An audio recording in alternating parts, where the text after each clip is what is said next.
ऋषि सुनक ने योगी मॉडल से बदल डाला जीत वाला गणित। पहले ब्रिटिश मीडिया की हिला डाली चूलें, अब ब्रिटेन में तूफान। मुस्लिमों पर तगड़े बयान के बाद ब्रिटेन में बदल गया माहौल। बीबीसी की साजिश नाकाम, सुनक ने पकड़ी जीत वाली तगड़ी रफ्तार।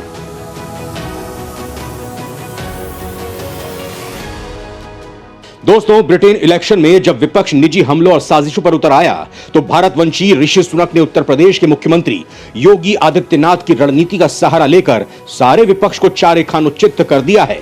बाबा अपराधियों पर बुलडोजर चलाते हैं, ऋषि ने इस बार अपने विरोधियों पर कहर ढा दिया। ऋषि ने ब्रिटेन इलेक्शन में ऐसा बुलडोजर चला दिया कि लिज के समर्थकों को अब जमीन नजर नहीं आ रही है।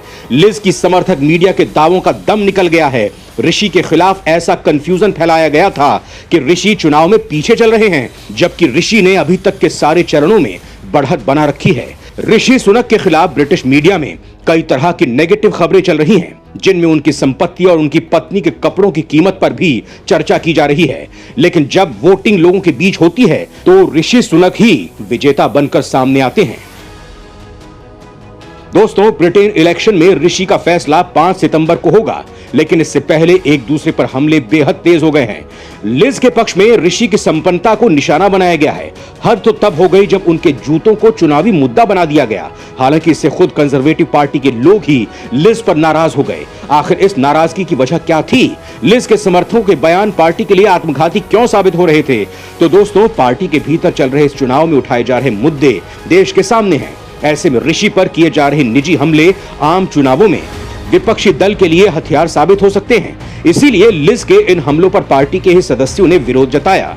दोस्तों, ऋषि के जूतों पर उठ रहे सवाल तमिलनाडु की दिवंगत पूर्व मुख्यमंत्री जयललिता की याद दिलाते हैं। अभिनय से राजनीति में कदम रखने वाली इस नेत्री के जूते चप्पलों को भी एक बार बड़ा चुनावी मुद्दा बनाया गया था, जिस पर मीडिया में जबरदस्त हंगामा हुआ था। लंबी बहस चली थी, लेकिन ऋषि नेता होने के साथ एक बड़े उद्योगपति भी हैं। ऋषि सुनक भारतीय टेक दिग्गज कंपनी इन्फोसिस के फाउंडर एनआर नारायण मूर्ति के दामाद हैं।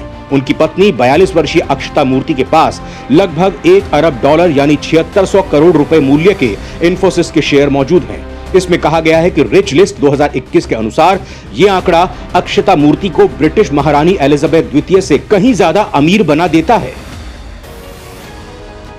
रिपोर्ट में महारानी की संपत्ति के बारे में जिक्र करते हुए बताया गया है कि उनकी निजी संपत्ति करीब $460 मिलियन यानी 3400 करोड़ रुपए के करीब है। इस लिहाज से देखें तो लंदन के 10 डाउनिंग स्ट्रीट में जाने की तैयारी कर रहे ऋषि सुनक की पत्नी एलिजाबेथ से दोगुनी संपत्ति की मालकिन है। यही वजह है कि विपक्ष घूम फिरकर उनकी संपन्नता पर निशाना साधने से नहीं चूक रहा है। लेकिन इस तरह के हल्के आरोपों से ऋषि या किसी भी नेता के खिलाफ जमीन पर कोई असर नहीं पड़ता, क्योंकि ऋषि के पास जो कुछ भी है उसके पीछे कड़ा संघर्ष और उनका टैलेंट है। उन्होंने कोई करप्शन नहीं किया है। दोस्तों, ऐसे हल्के आरोपों के बेस पर हवा में महल खड़ा कर रहे विरोधियों को ऋषि ने अपने मास्टर स्ट्रोक से जमीन सुंघा दी है। उन्होंने ब्रिटेन इलेक्शन में योगी का डंडा चला दिया है, जिसका कोई जवाब किसी को नहीं सूझ रहा है और पूरा पासा ही पलट गया है। तो दोस्तों, आखिर ऋषि ने अपने चुनावी कैंपेन में ऐसा क्या जादू चला दिया कि विपक्ष चारों खाने चित्त हो गया है? उसने ऋषि के आगे अपनी हार मान ली है और ऋषि का जीतना तय हो गया है। दोस्तों, इस बारे में जानने के लिए बने रहिए हमारे साथ। ऋषि की कामयाबी से आप बाग बाग हो जाएंगे।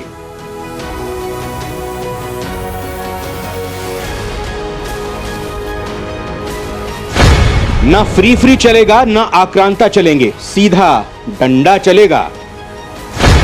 पहले लड़कियों पर चला सुनक का जादू, अब पूरा ब्रिटेन दीवाना। बाबा के बुलडोजर प्लान पर फिदा हो गया ब्रिटेन।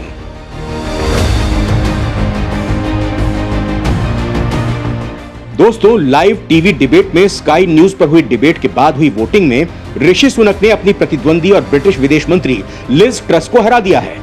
दोनों नेताओं के बीच की यह बहस आमने सामने हुई थी, जिसमें ऋषि सुनक ने शानदार जीत हासिल की है। टीवी बहस बैटल फॉर नंबर 10 की बहस के दौरान कंजर्वेटिव पार्टी के दोनों नेताओं के बीच जोरदार बहस हुई और लाइव बहस के दौरान दोनों नेताओं ने अपनी अपनी बातें दर्शकों के सामने रखी। इस दौरान स्काई न्यूज के बहस में वोट डालने के लिए कंजर्वेटिव पार्टी के उन सदस्यों को बुलाया था जिन्होंने अभी तक तय नहीं किया है कि किस उम्मीदवार को वोट देना है। लिहाजा उनका वोट काफी मायने रखता है और नतीजे बदल सकता है। दोनों उम्मीदवारों ने बहस के दौरान वोटरों को रिझाने की कोशिश की, लेकिन जब वोट डाले गए तो टीवी स्टूडियो में सदस्यों ने ऋषि सुनक को अपना प्रधानमंत्री चुना था। टीवी स्टूडियो में मिली ये जीत भारतीय मूल के उम्मीदवार के मनोबल को बढ़ाने वाला है। ऋषि सुनक ने एक दर्शक के सवाल का जवाब देते हुए कहा कि मैं इस अभियान के अंतिम दिन तक आपके हर एक वोट के लिए अविश्वसनीय रूप से कठिन लड़ाई लड़ने जा रहा हूं और ये स्टेक वास्तव में काफी ऊंचा है। ऋषि सुनक ने कहा कि संसदीय प्रक्रिया के हर चरण में मुझे सबसे व्यापक और सबसे बड़ा समर्थन मिला। उन्होंने कहा कि हम सब एक टीम हैं और हम सब एक परिवार हैं। हम इसके बाद एक साथ विपक्षी पार्टी की नेता कीर स्टारर से मुकाबला करने जा रहे हैं और अगला चुनाव जीतेंगे, क्योंकि वही असली पुरस्कार है। कैबिनेट की मेज के चारों ओर बैठे लोग भी मेरा समर्थन करते हैं और मैं वास्तव में विनम्र रहा हूं। पूर्व वित्त मंत्री अपने केंद्रीय मुद्दे पर अड़े रहे और टैक्स में कटौती से पहले बढ़ती महंगाई पर काबू पाने की जरूरत पर अपना संदेश केंद्र में रखा। सुनक से पूछा गया संपत्ति पर सवाल। टीवी डिबेट के दौरान दोनों नेताओं के सामने टैक्स, आवर्जन, ब्रेक्सिट और राज्य द्वारा वित्त पोषित राष्ट्रीय स्वास्थ्य सेवा को लेकर कई सवाल पूछे गए। इस दौरान ऋषि सुनक से उनकी संपत्ति और उनके महंगे सूट बूट और महंगे जूते को लेकर भी सवाल पूछे गए, जिस पर जवाब देते हुए ऋषि सुनक ने कहा कि मुझे लगता है कि ब्रिटिश लोग लोगों को उनके चरित्र और उनके कामों से आंकते हैं, ना कि उनके बैंक खाते से। दर्शकों के एक सदस्य ने यह भी पूछा कि क्या उनका मानना है कि उन्होंने अपने स्वार्थ के लिए बोरिस जॉनसन की पीठ में चाकू घोंपा है। इस सवाल के जवाब में उन्होंने कहा, मैंने कुछ वर्षों तक प्रधानमंत्री के साथ काम किया और वो इस समय अपने किए गए काम के लिए बहुत ज्यादा श्रेय के पात्र हैं। ऋषि सुनक ने आगे कहा कि लेकिन सरकार एक नैतिक मुद्दे के गलत पक्ष में थी और चलिए मेरे लिए पर्याप्त था, लेकिन क्या 60 लोगों ने भी अपने स्वार्थ के लिए ऐसा किया। दोस्तों, बोरिस जॉनसन से नाराज होकर उनकी कैबिनेट के 60 सदस्यों ने इस्तीफा दे दिया था। दोस्तों, विपक्ष के सारे प्रोपेगेंडा को धराशायी करने में उनके द्वारा योगी स्टाइल में कट्टरपंथियों पर निशाना साधना बेहद कारगर साबित हुआ, जिसके बाद ऋषि की जीत लगभग तय हो गई है। आप सोच रहे होंगे कि ऋषि ने कट्टरपंथियों के खिलाफ ऐसा कौन सा बयान दिया था जिसने विपक्ष को नाकाम कर दिया। ऋषि के किस ब्रह्मास्त्र ने हिला डाला पूरे 57 मुस्लिम देशों को। तो दोस्तों, मैं इस्लामी चरमपंथ पर नकेल कसूंगा, चाहे इस्लामी चरमपंथ से निपटने के हमारे प्रयासों को दोगुना करना हो या हमारे देश के प्रति अपनी नफरत में मुखर लोगों को जड़ से उखाड़ फेंकना हो। मैं उस कर्तव्य को पूरा करने के लिए जो भी कुछ करना होगा मैं करूंगा। ऋषि सुनक ने कहा कि वो उग्रवाद की परिभाषा में ब्रिटेन की निंदा को भी जोड़ देंगे। वो ये सुनिश्चित करेंगे कि जो लोग यूके के प्रति अत्यधिक घृणा करते हैं, जो उन्हें राष्ट्रीय सुरक्षा के लिए खतरा भी मानते हैं, उनकी पहचान की जाएगी और उन पर कई तरह के प्रतिबंध लगाए जाएंगे। हालांकि सुनक ने कहा कि यह कानूनी रूप से बाध्यकारी परिभाषा नहीं है और सरकार की आलोचना या सरकार की नीतियां इस योजना के दायरे में नहीं आएंगी। सुनक ने ब्रिटेन में चरमपंथी विचारधारा को बढ़ावा देने के आरोपी वित्त पोषित चैरिटी और सार्वजनिक संगठनों में हो रही बढ़ोतरी पर भी प्रकाश डाला। सुनक ने कहा, यदि वो चुने जाते हैं तो वो इन संगठनों का ऑडिट करेंगे और ये सुनिश्चित करेंगे कि कोई भी चरमपंथी संगठन करदाताओं का पैसा प्राप्त ना करे। ऋषि के इस बयान से बवंडर मच गया। ये उनके लिए मास्टर स्ट्रोक साबित हुआ और ब्रिटेन इलेक्शन में अब केवल सुनक की सुनामी ही चल रही है। दोस्तों, ऋषि सुनक के इस बयान पर आपकी क्या राय है, हमें बताना ना भूलें।